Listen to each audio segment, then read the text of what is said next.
Hello viewers, welcome to our channel. నేను చరణ్ పరిమి. కాంగ్రెస్ ప్రశ్నలకి మళ్ళీ మాకు తెలీదు, గుర్తులేదు, మర్చిపోయాం అంటూ ఆన్సర్లు చెప్పిన బీజేపీ. ఎస్, బీజేపీ కాంగ్రెస్ ప్రశ్నలు వేస్తే ఈసారి దడదడ పుడుతుంది.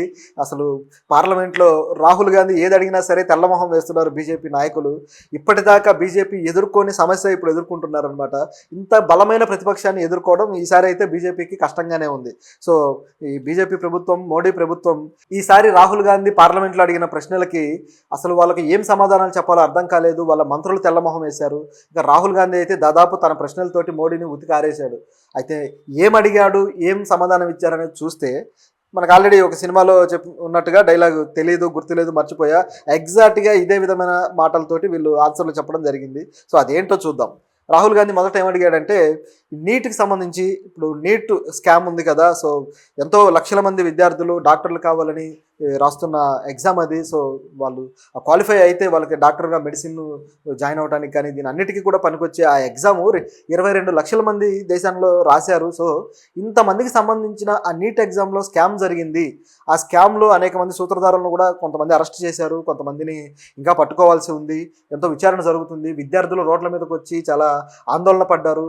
ఎంతోమంది ఎడ్యుకేషన్ లైఫ్ సంబంధించి కొంత డ్యామేజ్ అయిన పరిస్థితి ఉంది. దీని గురించి రాహుల్ గాంధీ పార్లమెంట్లో క్వశ్చన్ వేశాడు. ఆయన ఏమన్నాడంటే, ఈ నీటికి సంబంధించిన నిందితులను మొత్తానికి అరెస్ట్ చేశారా, దీన్ని మళ్ళీ ఎగ్జామ్ నిర్వహించబోతున్నారా, అసలు ఏంటి, దీనికి సంబంధించి ప్రభుత్వం ఏం నిర్ణయం తీసుకుంది, 23 లక్షల మంది విద్యార్థులకు సంబంధించిన భవిష్యత్తు కదా అని అడిగాడు. సో దానికి ప్రభుత్వం ఏమో మాకు తెలియదు అంటాం. ఆల్రెడీ సోషల్ మీడియాలో ఆ నిందితుడు అరెస్ట్ అయ్యాడు, ఆ పేపర్స్ ఎలా లీక్ చేశాడో కూడా వైరల్ అవుతూ వచ్చింది. పోలీస్ శాఖ కూడా తెలియజేసింది. కానీ గవర్నమెంట్ మాత్రం ఏమో మాకు తెలియదు అన్నారు. అంటే వీళ్ళకి ఈ విషయం మీద అవేర్నెస్ లేదా, పట్టించుకోలేదా, దేశవ్యాప్తంగా ఇంత ఇష్యూ అయిన విషయం గురించి ఎందుకు మాట్లాడలేకపోయారు అనేది ఒక క్వశ్చన్. దీంతో పాటు మరొక ప్రశ్న, పూజా కేట్కర్. ఈ పూజా కేట్కర్ వివాదం గత వారం నుంచి చూస్తున్నాం కదా. ఆమె ఫేక్ సర్టిఫికెట్లు పెట్టి ఐఏఎస్ అవ్వాలనుకోవడము, తర్వాత అది బయటకు వచ్చి ఆమెను ఇప్పుడు జాబ్ నుంచి సస్పెండ్ చేయడం, ఇదంతా జరిగింది. దీంతో పాటు ఈ ఐఏఎస్ స్కామ్ అనేది, ఐఏఎస్లు ఐపీఎస్లు కావచ్చు, వీళ్ళంతా కూడా యూపీఎస్సీలో స్కామ్ జరుగుతుంది, చాలామంది ఫేక్ సర్టిఫికెట్లు పెట్టి నాకు కాలు బాగాలేదు, లేకపోతే చేయి బాగాలేదు, మైండ్ దొబ్బిందని చెప్పేసి రకరకాలుగా వీళ్ళు ఫేక్ సర్టిఫికెట్లు తీసుకొచ్చి ఇచ్చి వాళ్ళు ఎగ్జామ్స్ రాస్తున్నారు. అలాగే క్వాలిఫై అయ్యి వీళ్ళు జాబ్లు కొట్టేస్తున్నారు. సో ఇది అవినీతి, అన్యాయము, వీళ్ళు ఇలా స్కామ్ చేస్తున్నారు. దీని గురించి మీరు ఏం ఆలోచించారు, ఈ విషయం మీద ఏమన్నా సొల్యూషన్ ఉందా అంటే మాకు తెలియదు అన్నారు. ఇది పరిస్థితి.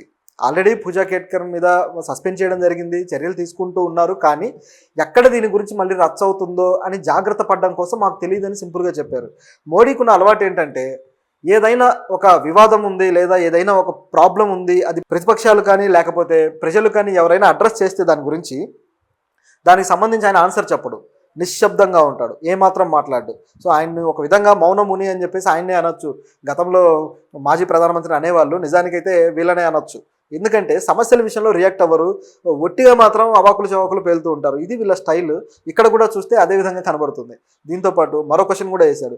యూపీఎస్సీ ఈ స్కామ్ అంతా బయటకు వచ్చేసింది కదా, దీని తర్వాత జరిగిన పరిణామం ఏంటంటే, యూపీఎస్సీ చైర్మన్ తన పదవికి రాజీనామా చేసి వెళ్ళిపోయాడు. ఇంకా కొంతమంది ఏమన్నారంటే, ఈయన సన్యాసం ఏమైనా తీసుకోబోతున్నాడా అని కూడా వ్యాఖ్యానించారు. సో సడన్గా ఈ యూపీఎస్సీ చైర్మన్ రాజీనామా ఎందుకు చేయాల్సి వచ్చింది?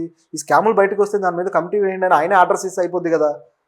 ఎందుకు ఇలా జరిగింది అంటే, ఆ చైర్మన్కి దీంట్లో ఏమైనా పాత్ర ఉందన్న క్వశ్చన్ వచ్చింది.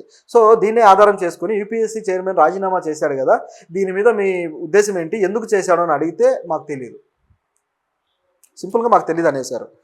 దీని తర్వాత మరో క్వశ్చన్, కరోనా టైంలో సాధారణంగా కరోనాతో చనిపోయిన వాళ్ళు కాకుండా అదనంగా దాదాపు 11 లక్షల మంది చనిపోయారు. అంటే వీళ్ళు చూపించిన గవర్నమెంట్ లెక్కల్లో చాలా తక్కువ మంది ఉన్నారు, ఒక 5-6 లక్షల మంది ఉండుంటారు. కానీ అదనంగా 11 లక్షల మంది చనిపోయారు. మరి ఈ చావులకు సంబంధించి మీ దగ్గర రికార్డు ఉందా, దీనికి కారణాలు ఉన్నాయా, మీకు తెలుసా అని చెప్పి అడిగారు.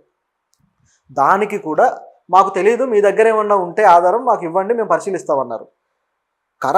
కరోనా వచ్చి వెళ్ళిపోయి 3-4 సంవత్సరాల తర్వాత ఇప్పుడు పరిశీలించేది ఏంటి? ఆ పరిశీలన కానీ దానికి సంబంధించిన న్యాయం కానీ అప్పుడే చేసి ఉండాలి కదా. గత ప్రభుత్వం కూడా వీళ్ళే కదా, బీజేపీనే కదా. ఇప్పుడు వీళ్ళు ఆధారాలు సంపాదించిస్తే పరిశోధిస్తారంట. అంటే ప్రభుత్వం దగ్గర దీన్ని పరిశోధించడానికి, కమిటీలు వేయడానికి వాళ్ళ దగ్గర మనుషులు లేరా, శాఖలు లేవా, ఆరోగ్య శాఖ లేదా, వీళ్ళంతా ఏం చేస్తారు అంటే ఒక లెక్కలేనితనం అనమాట. అంటే కేవలం ఒక సమాధానం ఎందుకు చెప్పాలి అనే లెక్కలేనితనంతో చెప్పిన ఆన్సర్ ఇది. గతంలో కూడా కరోనాకి సంబంధించి ఇదే ఆన్సర్ పార్లమెంట్లో ఇచ్చారు. రాహుల్ గాంధీ అప్పుడు కూడా ఇలాగే అడిగారు. ఏమడిగారంటే, ఈ కరోనా ద్వారా ఎప్పుడైతే మీరు లాక్డౌన్ విధించారో దీనివల్ల ఎంతోమంది నిర్వాసితులు అయ్యారు, ఎంతోమంది వలస కూలీలు రోడ్ల వెంట వెళ్ళిపోయి వాళ్ళకు ఉపాధి కోల్పోయారు, ఎంతోమంది చనిపోయారు అన్యాయంగా, ఎన్నో వందల కిలోమీటర్లు నడిచిన వాళ్ళు కూడా ఉన్నారు ఆ టైంలో. సో ఇంత బీభత్సంగా వీళ్ళు నష్టపోయారు. సో వీళ్ళు దీనికి ఈ నష్టానికి మీరు ఏమైనా సొల్యూషన్ కనిపెట్టారా, దీనికి ఏమైనా చేస్తున్నారా మీరు, వాళ్ళ కుటుంబాలకు కానీ వలస కూలీలు ఉపాధి కోల్పోయిన వాళ్ళకి కానీ ఏమైనా చేస్తున్నారా అంటే వాళ్ళకి సంబంధించిన రికార్డు మా దగ్గర లేదు, మాకు తెలియదు అన్నారు. ఎంతోమంది రోడ్ల మీద చనిపోయిన వాళ్ళు ఉన్నారు, చిన్నపిల్లలు కావచ్చు, ఇట్లా మాకు తెలియదు అనేసారు సింపుల్గా. ఆ టైంలో ఆయన ఒక నెమలికి, మోడీ గారు ఒక నెమలికి ఆహారం ఇస్తూ నెమలిని పెంచుకుంటూ ఉన్న ఫోటోలు కూడా బాగా వైరల్ అయ్యాయి. సో ఇవన్నీ తెలుసుకోకుండా నెమలికి ఆహారం పెట్టుకుంటూ గడుపుతున్నాడు మోడీ అని చెప్పేసి కూడా సోషల్ మీడియాలో చాలా దుమారం రేగింది. ఇదే ఆన్సర్ని మళ్ళీ దాదాపు 3 ఏళ్ల తర్వాత చెప్పగలిగారంటే వీళ్ళకు ఈ కరోనా బాధితులు కావచ్చు, చనిపోయిన వాళ్ళు కావచ్చు, పేదలు కావచ్చు, వీళ్ళ మీద వీళ్ళకున్న కన్సర్న్ ఏంటి అనేది ఇప్పుడు అర్థమవుతుంది ఈ ప్రభుత్వానికి.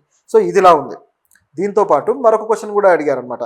బీహార్కి దాదాపు 30,000 రూపాయలు ప్యాకేజీ వాళ్ళు అడిగారు కదా బీహార్ ప్రభుత్వము. సో మరి దాన్ని మీరు ఇస్తున్నారో దానికి సంబంధించిన రిజల్ట్ ఏంటి, దానికి సంబంధించిన ఏమైనా ఉత్తర్వులు ఉన్నాయా అంటే లేదు, ఏమో దీని గురించి మాకు ఇన్ఫర్మేషన్ ఏం లేదు అన్నారు. వాళ్ళు అడిగిన విషయము డైరెక్ట్గా కూడా ఈరోజు కూడా వైరల్ అవుతుంది, మీరు కావాలంటే సోషల్ మీడియాలో చూడొచ్చు. మాకు ప్యాకేజీ వాళ్ళు ఇవ్వనని చెప్పేసింది గవర్నమెంట్, అది కూడా లిఖితపూర్వకంగా. దాంతో కనీసం ప్యాకేజ్ అన్నా ఇవ్వండి అని నితీష్ కుమార్ గతంలోనే అడిగారు. సో ఇప్పుడు కూడా వాళ్ళు అడిగారు, అది ఆల్రెడీ గవర్నమెంటే అనౌన్స్ చేసేసింది. మళ్ళీ ఇప్పుడు మాత్రం మళ్ళీ మాకేం తెలీదు సింపుల్గా అంటున్నారు అన్నమాట. సో ఇది చూస్తుంటే ఎంత నవ్వులు పాలయ్యేదంటే పార్లమెంటులో ప్రజలందరూ చూస్తుండగా, కోట్ల మంది దీన్ని గమనిస్తూ ఉండగా ఇలాంటి ఆన్సర్లు చెప్పడం అనేది సిగ్గుచేటు ప్రభుత్వానికి. దీంతోపాటు ఏపీ గురించి కూడా అడిగారు. ఏపీ గురించి, ఏపీ అలాగే బీహార్ ఈ రెండింటికి సంబంధించి ప్రత్యేక హోదా విషయం మీరు ఏం చేశారు, వీళ్ళు ఎంతో కాలంగా అడుగుతున్నారు కదా అని చెప్పేసి అన్నారు. దానికి కూడా ఆన్సర్ ఏంటంటే మాకు తెలియదు, సింపుల్.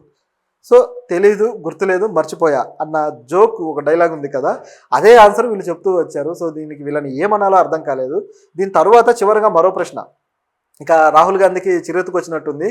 ఆయన మరో ప్రశ్న అన్నాడు అనమాట, అది కూడా కాస్త ఎటకారం చేయడానికి అన్నాడు. అది కూడా అసలు ఇంతకీ ఇప్పుడు ఈరోజు జరుగుతున్నవి బడ్జెట్ సమావేశాలైనా, మీకు ఆ విషయం అన్నా తెలుసా అని చెప్పేసి అన్నాడు.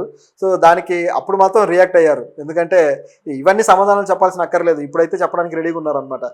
అవును మాకు తెలుసు, మేము ఈ విషయంలో అవేర్నెస్తోనే ఉన్నాము, మీరే ఆందోళనతో ఉన్నారు కాబట్టే మీరు ఈ ప్రశ్న అడిగారని చెప్పేసి కేంద్ర మంత్రి ధర్మేంద్ర ప్రధాన్ అన్నాడు అనమాట. సో ఈ విధంగా వీళ్ళు అడిగిన దానికి చెప్పరు కానీ మిగతా వాటికి అయితే బాగానే రెచ్చిపోతారు. చివరిగా మీరు ఆందోళనలో ఉన్నారు, మీరే కన్ఫ్యూజన్లో ఉన్నారంట. సో ఇలాంటి పిచ్చి ఆ సమాధానాలు చెబుతూ ఇలా బాధ్యత లేకుండా వ్యవహరించే ప్రభుత్వం. రాహుల్ గాంధీ మాత్రం చాలా చక్కగా అడిగాడు, ఆయన అయితే అప్రిషియేట్ చేయాలి. సో దీనికి మరి మోడీ ఇక మరి ఏం సమాధానాలు ఇస్తాడు, మోడీ దగ్గర అసలు సమాధానాలు ఉన్నాయా లేదా అని కూడా క్వశ్చనే.